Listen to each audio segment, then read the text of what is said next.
This is so awesome. I had so many people say, "How can you stand to do this?" That would be my worst nightmare, but think about it. I mean, how many of you are married women? Okay, I'm going to stand up, yay us. I'm going to stand up here and I'm going to tell the story of how I met my husband all the way to our lives today, and he can't say anything. And this is our dream come true. I'm just going to say whatever I want. But anyway, and I'm going to tell the full truth of everything that happened. Okay, so I met my husband on the only blind date I've ever been on in my whole life. And I am really impressed with the fact that you use the dating app, because I just want to impress those of you who are younger. This was in 1976, and there were no dating apps. I mean, this was a very low moment in my glamorous college life for me to have to go on a blind date. And the reason I was doing this was because I had dated someone else my whole college career. Let me just tell you that I was in my full out. Do all of you remember Farrah Fawcett? I was in my full Farrah years. I had the full Farrah hair. I had the whole Farrah bathing suit. I mean, I was in my prime. So I thought I was quite the thing at the University of South Carolina Journalism School. And so my boyfriend had broken up with me, and I was, being very dramatic about it. And all my friends were like, "Listen, you've got to go." I was graduating in 3 weeks when this happened. And they were like, "You can't just sit around here crying and trying to learn to smoke and, doing all the things that girls do in these kinds of occasions, considering cutting your hair. You're going to have to go to this stuff, and there's this one in particular where you're going to need a date." Well, I didn't know anybody but this guy and his friends. So my friend set me up with this law school student who I had never met before, never had heard of him. But we had a lot of mutual friends. So I thought, well, this will be all right. I've only got 3 weeks. I'm going to move to Charleston then, and this will be fine. So my friends told me that they were at the law school library, some of my guy friends, and they said, "Oh my gosh, we met your date for Saturday night." And I said, "Oh, you did? Is he a nice guy?" And they said, "Well, we were talking to him, and we said, 'Are you going to this event Saturday night?' And he said, 'Yes, I am, but I'm bringing this girl who can't even get a date.'" Fake Farrah was none too pleased to hear. So I went from really sad to really mad faster than all Reese's cars. So I was just furious that he was. So by the time he came to pick me up, I hated all men already, but I really hated him. So I put all my frustrated anger into this unknown person who had said that I couldn't get a date, when yes, I could. So he comes to pick me up, and we start to realize that, and as soon as he came in, I should have realized that we were really different people.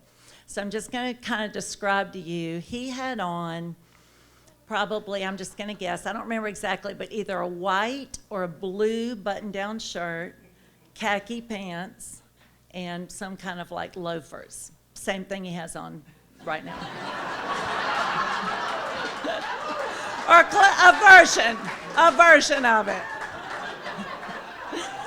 All right, so I had on bell bottoms, big flare bell bottoms, a halter top, and fair hair. It was the 70s. So we go out to the car, and he has, heaven forbid, a convertible. I'm like, "You're going to need to roll that up. I've just spent 2 hours getting my hair to look like this."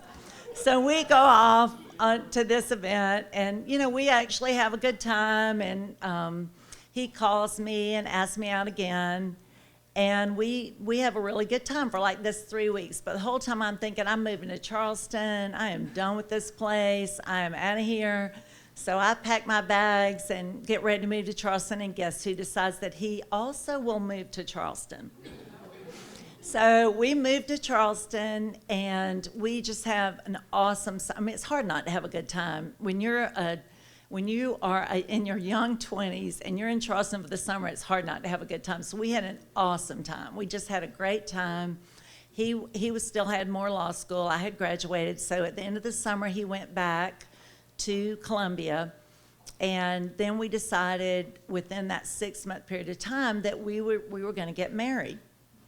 So he asked me to marry, well, didn't ask me to marry him.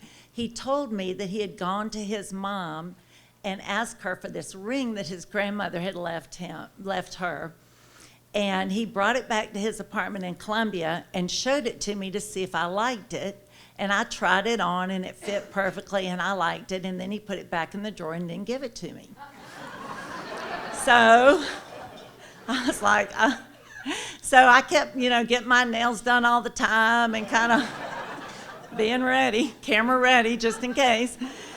And so my birthday is in November. My birthday's November 23rd, so I thought, this is it. This is going to be it. And so I was really decked out that day. And my birthday came and went, and he didn't give it to me. So I thought, well, I bet it's going to be Thanksgiving because he's probably so thankful that he is going to marry me. This is going to be so symbolic. So I walked all around that day, got dark, nothing happened, he left, didn't give it to me. So I thought, well, you know what, it's just going to be Christmas. He's going to give it to me at Christmas. I thought, this is going to be it. It's going to be just so beautiful and, et cetera. Well, his birthday, y'all, this is a true story, is on December 16th. But he kept saying, I want to give it to you on a really special day. I just want you to have it on a really special day. So on his birthday, I am not ready. My nails are not done. My hair is not done. He gives me the ring. And inside the ring is inscribed, I still have it on. In this ring is inscribed his birthday and his initials. I am not mentioned. Because this is the most special day that he can think of. So he gives me the ring, and we're, and I'm thinking, he's so cute. The ring fits, and it's time for me to get married, so let's get married. So, and really, I hate to admit it, but we were just kids. I was 22, he was 24. We got married. We were engaged in December, married in June. We spent another summer in Charleston, and then we went back to law school for a year when he graduated, and then we moved to Greenville. So, as all of you know who raised your hands earlier, that was all great, and we were really different. Like, I'm real creative and loose, and I don't like to have a plan, and he's always got a plan, and I like to just talk it to death, and he likes to think about it. And so, all this is really cute when you're dating in Charleston, but it's not that cute when you get married. So we get married, and we start thinking, this is some of the things you do are annoying. So anyway, but we are so glad that we have all these children. We obviously have some good times. We're having some good times. We have 4 children. And we have them, my husband loves to say this, we have them every Olympic year, the 80s, 80, 84, 88. And then it took me a long time to talk about that 4th one, so we have the 4th one in 1993. So for 13 years, we have children. And I really do think it was during this period of time, when I think back on it, that I really realized what an awesome man I had married, because all of our differences at that point started. Well, first of all, we were scared because there were 4 children and we were by ourselves. we were kind of like Reese. We're like, listen, I'm not leaving, and you're not either. And plus, I forgot to mention this, all of the children look just like him. So I was like, I'm never going to get anybody to marry me with all these brown-eyed children. So we really stayed together. It was really during that period of time that I feel like we really started to really build a life together. And we had all these children, and we had, we had, in between our first and second child, we lost a baby, and that was just devastating. And that was but nobody understood that like he did. Nobody felt that grief like we did. And it's just all of those things I feel like that really made me realize, oh my gosh, I really love him. This is the person I was meant to be with all along. And that was during our marriage. That was during all the time that we've been married, just more and more all wonderful things and terrible things all together have made us who we are. So that kind of brings us to where we are today. And when I think about that, I think, oh, we've been married 41 years. Which is hard to believe. 41 years, so 2/3 of our lives, y'all, we have been married. All of our children are older than we were when we met. All of our children are married. We have 5 grandchildren. And it's just so hard to believe, but when I think about that, I think back to who I was when we met, and like a lot of you, like I've spent a lot of my life hoping that people like me and trying to, achieve things and just get that positive feedback from people. And like, I really hope y'all like me tonight, but here's what's going to happen if you don't. I mean, if you don't, just don't tell me. But if you don't, I just want to tell this one little story to kind of wrap this whole thing up. All right, so we have, this whole time we've been married for 41 years, we've had the same bed. Now, we have gotten a couple new mattresses, but we've had the same bed, and it's a full-size bed. It's not a king, it's not a queen. Now, we are not petite people, as you may have noticed, but we have this full bed. And so we were out with some friends one night a couple years ago, and this is how wild we are. The discussion of mattresses came up. We're probably there at like 6 o'clock with some of our friends, and I heard my husband say, one of the guys said, "What size bed do y'all have?" They must have been getting a new mattress or something, and he said, "Well, we have a full-size bed."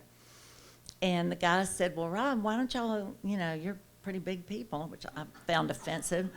But he said, I didn't say anything. And so he said, "Why don't you get a bigger bed?"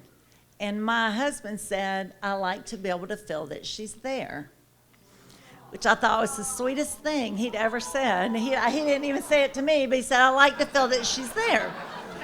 So if you decide you don't like it, I hope you did enjoy something I said, but if you decide you didn't enjoy one thing I said and you didn't like anything I did, here's what's going to happen. I'm going to get in the car with him in the same thing he had on first time I met him, and I'm going to get in the car, and he's going to tell me that this is the best thing he's ever heard in his whole life, because that's who he is.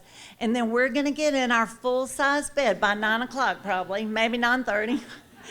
And I'm going to know exactly what changed my life. So thank you for having me.